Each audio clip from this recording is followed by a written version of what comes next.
ఎప్పుడైనా సరే ఏదైనా అకస్మాత్తుగా చూడకూడదు చూసామనుకోండి, ఎలా ఇప్పటికిప్పుడు స్నానం చేయడానికి అవకాశం లేదు, ఎలాగ మరి చాలా దోషభూయిష్టమైన విషయం చూశానే, ఈ పాపం పోవాలంటే అనుకున్నాను అనుకోండి, వెంటనే ఏమిటంటే గరికిని ముట్టుకుంటే చాలు పోతుంది.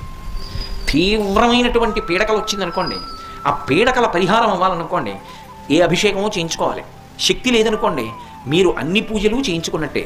స్నానం చేసి ఒకసారి గరికని ముట్టుకుంటే చాలు, స్నానం చేయకపోయినా చెప్పులు ఇప్పి గరికను ఒకసారి ముట్టుకుంటే చాలు. అందుకే శతమూలా శతాంకురా సర్వగం హరతు మే పాపం దుర్వాదు స్వప్ననాశిని. ఓ శతమూలా శతాంకురా, నువ్వు అనేకమైన వేర్లతో ముందుకెడుతుంటావు, అటువంటి అంకురా నిన్ను ముట్టుకుంటున్నాను. దీనివల్ల ఏమవుతోంది? సర్వగం హరతు మే పాపం, నా పాపములన్నీ పోతున్నాయి.